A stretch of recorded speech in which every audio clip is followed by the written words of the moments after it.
ফ্রান্সের জাতীয় নির্বাচনের বদলে গেল সব সমীকরণ। ডানপন্থীদের হটিয়ে দ্বিতীয় দফা ভোটে জয়ী বামপন্থী জোট নিউ পপুলার ফ্রন্ট এনএফপি। বেশিরভাগ জরিপ সংস্থা ডানপন্থী দলকে এগিয়ে রাখলেও ভোটে পিছিয়ে পড়ে মারিন লাপেনের ন্যাশনাল র্যালি। কোনো দলই একক সংখ্যাগরিষ্ঠতা না পাওয়াতে ঝুলন্ত পার্লামেন্টের দিকে হাঁটছে ফ্রান্স। রাতারাতি বদলে গেল সব সমীকরণ। বুথ ফেরত জরিপকে ভুল প্রমাণ করে ফ্রান্সের জাতীয় নির্বাচনে জয় পেল বামপন্থী জোট নিউ পপুলার ফ্রন্ট বা এনএফপি। প্রথম দফা ভোটের ফলে জয়ের সুবাতাস পাচ্ছিল উগ্র ডানপন্থীরা, কিন্তু দ্বিতীয় ভোটের ঠিক আগে বামপন্থীদের সমর্থন দিয়ে 2 শতাধিক কেন্দ্র থেকে প্রার্থিতা ফিরিয়ে নেন ম্যাক্রোর দলের প্রার্থীরা। এতেই ভরাডুবি। ভোট শেষে মারিন লাপেনের ন্যাশনাল র্যালির অবস্থান তৃতীয়। বাম মধ্যপন্থীর এই আপোষে স্বাভাবিকভাবেই ক্ষুব্ধ উগ্র ডানপন্থীরা। আমাদের জয় সুনিশ্চিত ছিল, কিন্তু ম্যাক্রোর কুটচাল ও নীতিবিরোধীভাবে 2 দল একাট্টা হয়ে আমাদের বিজয় রুখে দিয়েছে। প্রথম দফায় জয় পেয়েও আজ আমরা পিছিয়ে পড়লাম। মান বাঁচল বর্তমান প্রেসিডেন্ট ইমানুয়েল ম্যাক্রোর। ভরাডুবির পূর্বাভাস এড়িয়ে দিন শেষে সান্ত্বনার দ্বিতীয় অবস্থানে তার জোট টুগেদার অ্যালায়েন্স। জরিপ সংস্থাগুলো যা দেখাচ্ছিল তার চেয়ে 3 গুণ বেশি আসন পেয়েছি আমরা।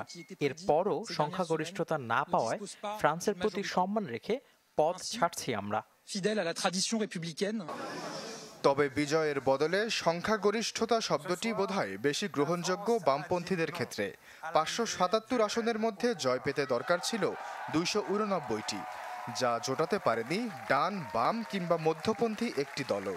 সর্বোচ্চ 182 আসন পেয়েছে বামপন্থী শিবির।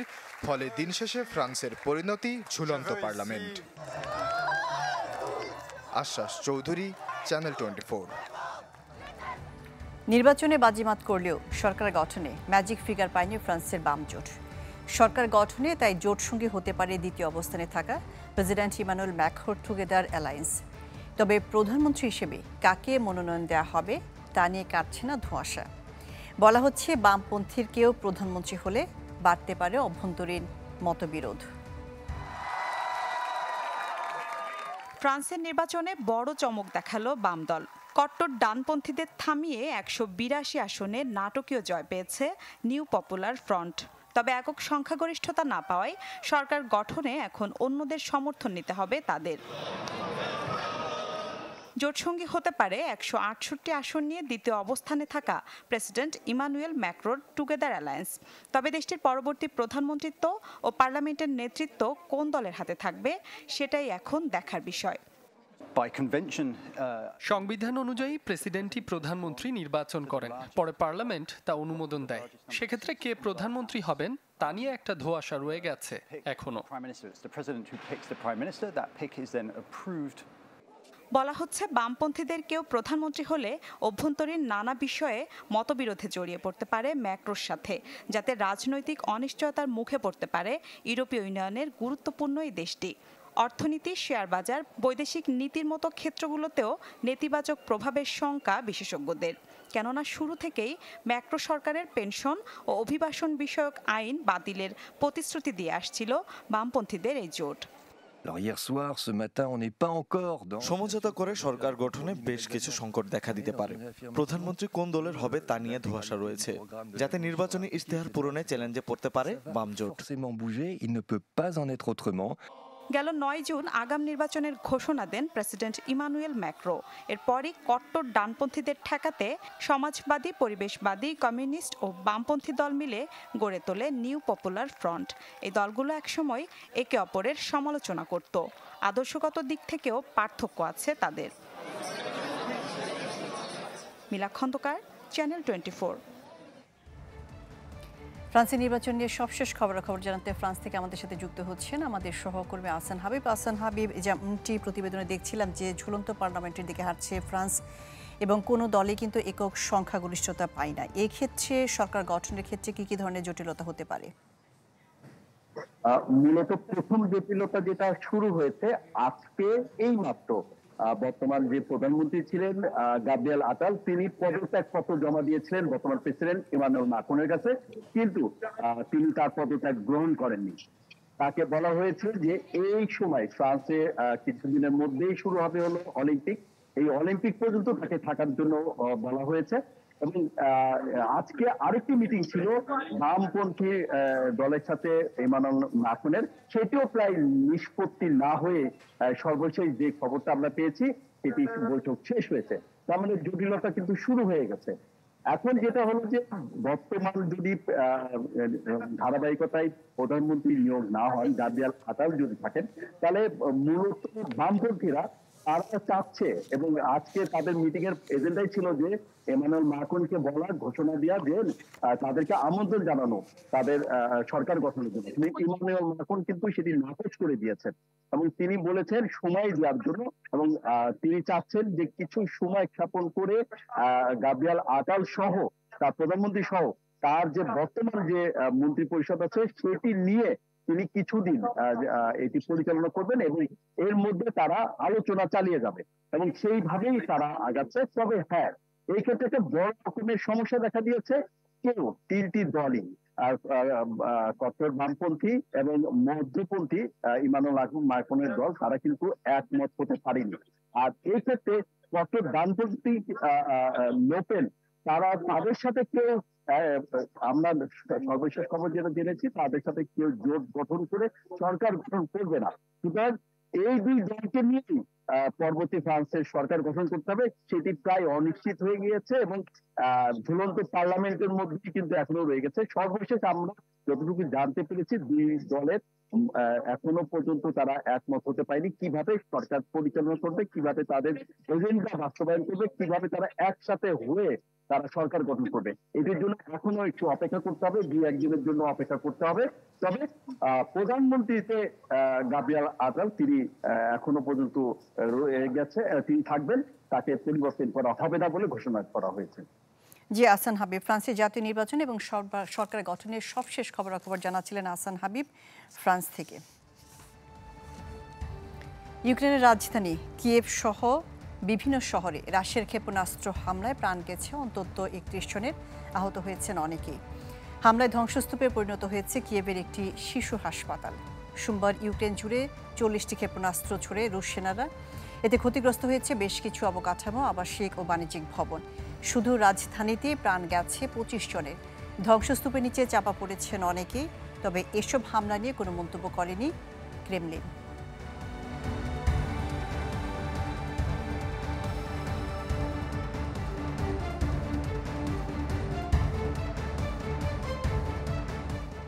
ইসলামী ব্যাংক পিএলসি ওয়ার্ল্ড নিউজ টুডেতে নিচ্ছে বিরতি, ফিরছি একটু পরে।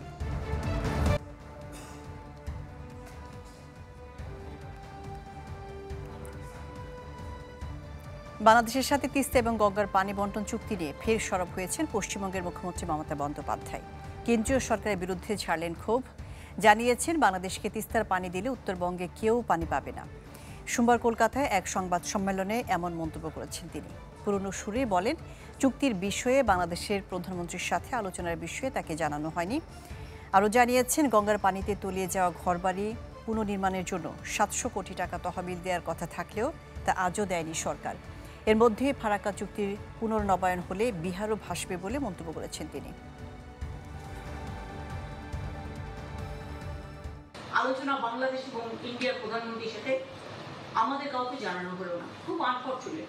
আবার বলছে তিস্তার জল দিল, তিস্তায় জল আছে তাই দেবে, তাতে উত্তরবঙ্গের একটা লোক খাওয়ার জলও পাবে না। পাত্রেই নদীর ওপরে যে বাঁধটা দেওয়া হয়েছে বাংলাদেশ এবং চায়না মিলে, সেটা করার সময় আমাদের তো জানানো হয়নি, আর তাতে কিন্তু অনেক মানুষ পানীয় জল ওখানে পাচ্ছে না। 2023 সালের জুন থেকে রেকর্ড ভাঙা তাপমাত্রা দেখছে বিশ্ব। এবছর ইতিহাসের সবচেয়ে উত্তপ্ত মাস ছিল জুন। তবে বছরের বাকি সময়ও তাপমাত্রা নিয়ে মিলছে না সুখবর। ইউরোপীয় ইউনিয়নের জলবায়ু পর্যবেক্ষণ সংস্থা কোপারনিকাস বলছে, 2024 সাল হতে পারে ইতিহাসের সবচেয়ে উষ্ণতম বছর। দিনে দিনে বাড়ছে বিশ্বের উত্তাপ, তবে গেল বছর থেকে তা ছাড়াচ্ছে সহ্যের মাত্রা। গেল বছর জুনে রেকর্ড পরিমাণ তাপমাত্রা দেখে বিশ্ব। সেই থেকে লাগাতার 13টি মাস ছিল ইতিহাসের সবচেয়ে বেশি তাপমাত্রার রেকর্ডধারী। চলতি বছরে ফের ইতিহাসের সবচেয়ে উত্তপ্ত জুন দেখে এই গ্রহের বাসিন্দারা। আগামী কয়েক মাসের তাপমাত্রার পূর্বাভাস দেখে দুঃসংবাদ দিল ইউরোপীয় ইউনিয়নের জলবায়ু পরিবর্তন পর্যবেক্ষণ সংস্থা কোপার্নিকাস। সংস্থাটির আশঙ্কা 2024 সাল হতে পারে এই গ্রহের ইতিহাসের সবচেয়ে উষ্ণতম মাস।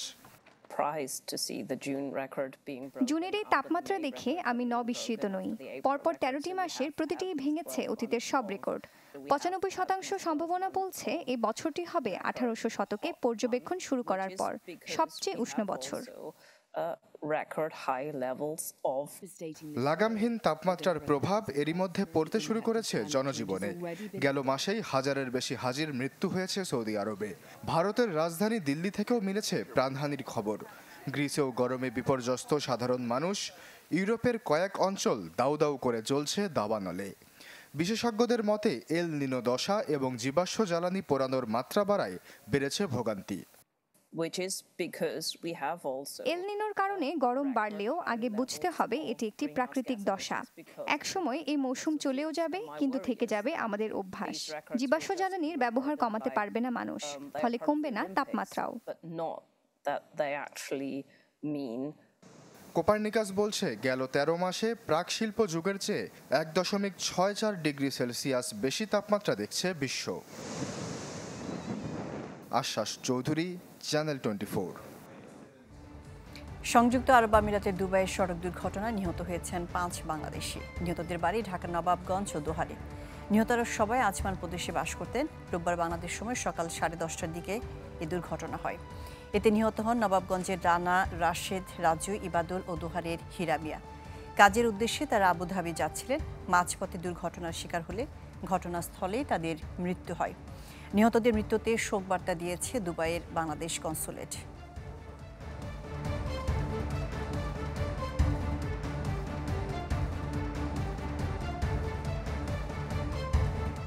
ইসলামী ব্যাংক পিএলসি ওয়ার্ল্ড নিউজ টুডেতে নিচ্ছে আরেকটি বিরতি, ফিরছি পরে। 10ম মাসে গড়ালো গাজায় ইসরায়েলি আগ্রাসন। এ পর্যন্ত উপত্যকাটিতে প্রাণ গেছে 38,153 ফিলিস্তিনির, আহত হয়েছেন আরও 87,800 জন। গাজার স্বাস্থ্য মন্ত্রণালয় জানিয়েছে নিহতদের বেশিরভাগই নারী ও শিশু। গত 24 ঘন্টায় হত্যা করা হয়েছে আরও 54 জনকে। ইসরায়েলের হামলার কারণে গাজায় মৃত্যু 1,86,000-এর বেশি হতে পারে, এমন সংখ্যার কথা জানিয়েছে বিজ্ঞান বিষয়ক সাময়িকী ল্যান্সেট। গবেষকদের দাবি গাজায় প্রকৃত মৃতের সংখ্যা সরকারের হিসেবে এর চেয়েও বেশি।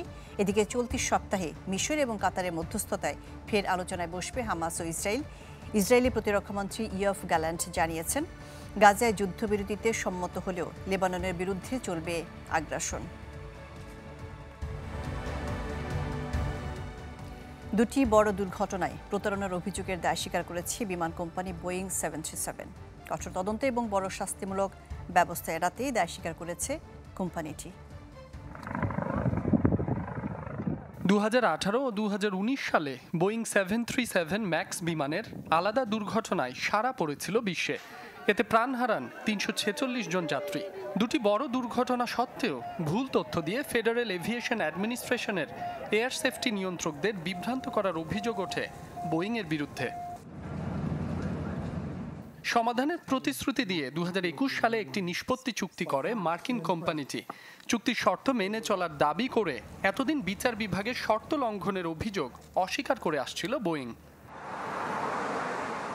তবে দেরিতে হলেও অভিযোগ প্রমাণিত হওয়ায় কিছুটা বিপাকে বিমান কোম্পানিটি। দোষ স্বীকার করা কিংবা আদালতে বিচারের আওতায় আসা ছাড়া কোনো পথই ছিল না খোলা। তাই হিসেবের পালা চুকিয়ে অবশেষে ফৌজদারি জালিয়াতির অভিযোগে আদালতে দোষ স্বীকার করতে রাজি হয়েছে বোয়িং। দোষ স্বীকার করায় চুক্তি অনুযায়ী বোয়িংকে $243.6 মিলিয়ন জরিমানা দিতে হবে, বাংলাদেশি মুদ্রায় যা প্রায় 2,862 কোটি টাকা। এছাড়া সেফটি প্রোগ্রামের জন্য ব্যয় করতে হবে $45.50 লাখ। পাশাপাশি বড় ধরনের ব্যবসায়িক ক্ষতির মুখে পড়তে পারে বোয়িং। নিষিদ্ধ হতে পারে মার্কিন সরকারের প্রতিরক্ষা বিভাগের সাথে হওয়া সামরিক বিমান তৈরির চুক্তিও। মাসুম রাব্বি, চ্যানেল 24। হাতি মরলেও লাখ টাকা, বাঁচলেও লাখ টাকা। লোকমুখে শোনা এই প্রবাদই যেন সত্যি। জীবিত নয়, কিংবদন্তিরা মৃত্যুর পরেও করে যাচ্ছেন $মিলিয়ন আয়। মাইকেল জ্যাকসন, এলভিস প্রিসলি, রে ম্যানজারেক, বব মার্লের মতো জনপ্রিয় এমন 13 জন সেলিব্রিটি গত বছরই আয় করেছে প্রায় $470 মিলিয়ন। কথায় বলে কীর্তিমানের মৃত্যু নেই, যার এক জ্বলন্ত উদাহরণ মাইকেল জ্যাকসন, এলভিস প্রিসলি, রে ম্যানজারেক সহ নামকরা সব সেলিব্রিটি। মৃত্যুর পরেও বছরে $মিলিয়ন আয় করে যাচ্ছেন এমন সব সঙ্গীত শিল্পী ও লেখকরা।